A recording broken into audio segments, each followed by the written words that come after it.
अस्सलाम वालेकुम students. Last lecture में हमने डिफरेंट टाइप के वाटर और पानी की किस्में देखे, जिसमें हमने कैपिलरी वाटर देखे, ग्राउंड वाटर देखे, हाइग्रोस्कोपिक वाटर देखे और उनकी जमात बंदी हमने तफसील से डिस्कशन किए थे। आज जो मुझे पॉइंट डिस्कस करना है, पौधों में नक़ल व हमल इस सबक से माखूज है, जिसमें अमल वलूज मैं आपको यहाँ पर एक्सप्लेन करने की और समझाने की कोशिश करूँगा। अमल वलूज हम ऑस्मोसिस को कहते हैं। ऑस्मोसिस और अमल वलूज में होता क्या है? अमल वलूज में पानी ज्यादा इर्तिकाजियत से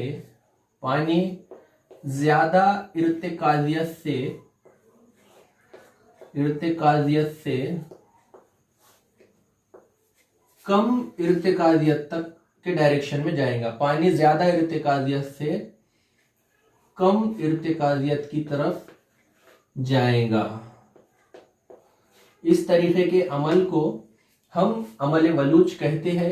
मतलब ऐसा अमल और ऐसा प्रोसेस जिसमें पानी ज्यादा इर्तिकाजियत से कम इर्तिकाजियत के जानिब जाएगा।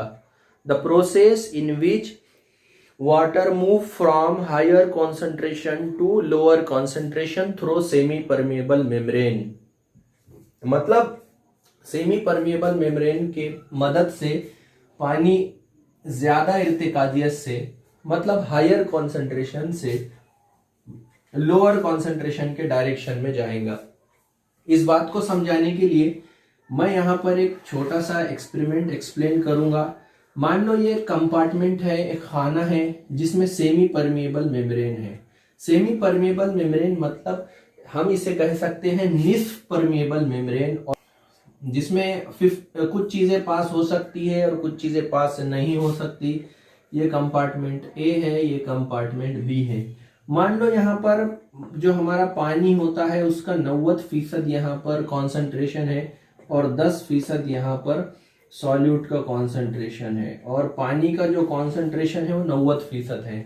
और यहाँ पर मान लो 60% पानी का कॉन्सेंट्रेशन है और जबकि 40% यहाँ पर सॉल्यूट है। और ये जो सेमी परमिएबल मेम्ब्रेन है ये वाटर के लिए परमिएबल है, मतलब ये पानी के लिए परमिएबल है।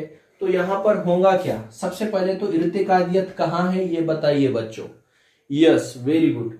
इर्तिकाजियत है ए के माहौल में, ए के इन्वायरमेंट में। यहाँ पर इर्तिकाजियत ज्यादा है बमुकाबिल बी के। तो यहाँ पर क्या होगा, यहाँ जो मैंने तारीफ लिखा हूं या जो डिफिनेशन लिखा हूं उसके हिसाब से देखते हैं तो पानी ज्यादा इर्तिकाजियत से कम इर्तिकाजियत की जानिब फ्लो होगा, जाएगा। कब तक जाएगा? जब तक कि दोनों बराबर ना हो, up to the equilibrium get achieved. दोनों बराबर होने तक जाएगा। मतलब कितना जाएगा? यहां से 15% पानी जाएगा, मतलब 15% पानी जाएगा। यहाँ पर 75 और यहाँ पर 75। मतलब जब तक ये मसावी ना हो, बराबर ना हो, तब तक ये बहाव चलता ही रहेगा। मतलब यहाँ पर पानी की इर्तिकाजियत ज्यादा है, इसके चलते पानी ए इन्वायरमेंट से बी इन्वायरमेंट के डायरेक्शन में जा रहा है। तो अमल वलूज की डिफिनेशन क्या हुई? अमल वलूज का कंसेप्ट क्या हुआ? ऐसा अमल, ऐसा प्रोसेस जिसमें पानी ज्यादा इर्तिकाजियत से कम इर्तिकाजियत के डायरेक्शन में फ्लो होता है, बहता है। इस तरीके के अमल को हम अमल वलूज और ऑस्मोसिस ऐसा कहते हैं। ऑस्मोसिस के और अमल वलूज के यहाँ पर मैंने दो अलग अलग किस्में देखा हूं। दरू अमल वलूज और बरू अमल वलूज, दो टाइप के यहाँ पर अमल वलूज की किस्में हैं। दरू अमल वलूज को मैं इंडो ऑस्मोसिस ऐसा कह सकता हूं और बरू अमल वलूज को मैं एक्सो ऑस्मोसिस ऐसा कह सकता हूं। अब यहाँ पर दरू अमल वलूज को हम कैसे समझेंगे?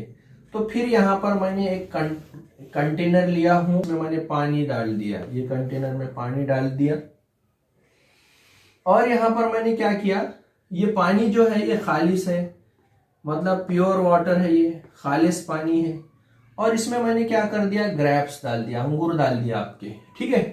तो यहाँ पर क्या होगा, पानी की प्यूरिटी ज्यादा है, मतलब पानी की इर्तिकाजियत ज्यादा है। और यहाँ पर ये जो अंगूर है, ये जो ग्रेप्स है, इसमें क्या है बच्चों, पानी के साथ साथ बहुत सारे नमकियात है, बहुत सारी ग़िज़ाई अज्जा है, जिसके चलते यहाँ पर पानी की इर्तिकाज़ियत उतनी ज़्यादा नहीं है। और यहाँ पर ऑस्मोसिस का प्रिंसिपल और अमल वलूज का कानून क्या है, पानी ज़्यादा इर्तिकाज़ियत से कम इर्तिकाज़ियत की जानिब बहता है। तो यहाँ पर क्या होगा, ये जो प्योर वाटर है ज़्यादा इर्तिकाज़ियत से कम इर्तिकाज़ियत में जाएगा, और इसकी वजह से क्या होगा, ये जो अंगूर है, ये अंगूर और ये ग्रेप्स फूल जाएगा, साइज में बढ़ जाएगा। क्यों बढ़ जाएगा, क्यों तो यहाँ पर पानी उसमें बहुत ज्यादा अकोमुलेट हुआ है, पानी समाया हुआ है। तो यहाँ पर इस अंगूर में पानी गया है, मतलब अंदर पानी जा रहा है, इसे दरू अमल वलूज कहते हैं और इंडो ऑस्मोसिस ऐसा कहते हैं। ये हो गया हमारा केस फर्स्ट। केस फर्स्ट हमने समझने की कोशिश की है। अब बरू अमल वलूज समझने के लिए मैं केस सेकंड यहाँ पर डिस्कस करूंगा। चलो ठीक है, ये जो प्रोसेस है इसको हम केस फर्स्ट कंसिडर करते हैं, जिसमें हमने समझा अमल वलूज, केस सेकंड में हमने समझा दरू अमल वलूज, और केस थर्ड जो तीसरे नंबर का जो केस है वहां पर हम बरू अमल वलूज समझने की कोशिश करते हैं। यहाँ पर मैंने एक कंटेनर लिया, एक पर्टिकुलर कंटेनर लिया, यहाँ पर कंटेनर में मैंने पानी भी डाला, लेकिन पानी के साथ साथ मैंने इतना ज्यादा नमक यहाँ पर डाल दिया, इतना ज्यादा नमक यहाँ पर डाल दिया कि ये पानी में नमक बहुत ज्यादा हो गया, सॉल्यूट जिसे कहते हैं, उसका कॉन्सेंट्रेशन बहुत ज्यादा हो गया, खारा पानी हो गया बहुत ज्यादा। इतना मैंने यहाँ पर डाल दिया पानी की नमक की ये सैचुरेटेड हो गया, सैचुरेशन इतना हो गया, जैसे आप केमिस्ट्री में देखते हैं पार्शियली सॉल्युबल, स्पेरिंगली सॉल्युबल, यहाँ पर इतना ज्यादा पानी हो गया कि ये बहुत ज्यादा कॉन्सेंट्रेटेड हो गया इन टर्म्स ऑफ सॉल्यूट।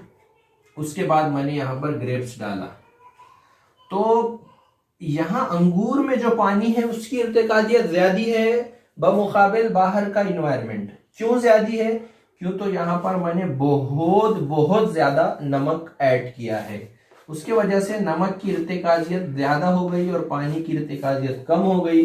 पानी कम इर्तिकाजियत होने की वजह से अंदर नहीं आ पाएगा, बल्कि अंदर का पानी ही बाहर जाएगा।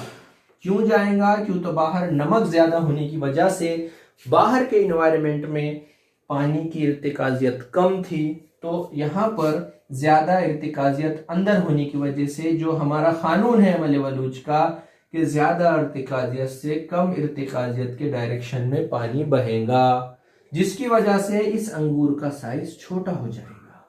और ये जो प्रोसेस है इसे बरू अमल वलूज कहते हैं और इसे एक्सोऑस्मोसिस ऐसा कहते हैं। दरू अमल वलूज में कोई भी चीज के अंदर पानी आएगा, जबकि बरू अमल वलूज में कोई भी चीज से पानी बाहर जाएगा। ये फर्क है इंडोऑस्मोसिस और एक्सोऑस्मोसिस में। मुखालिफ अमल वलूज में इसका अपोजिट होगा, मतलब कम इर्तिकाजियत से ज्यादा। मुखालिफ अमल बरूज में कम इर्तिकाजियत से पानी ज्यादा इर्तिकाजियत के डायरेक्शन में जाएगा, कम इर्तिकाजियत से पानी ज्यादा इर्तिकाजियत के डायरेक्शन में जाएगा।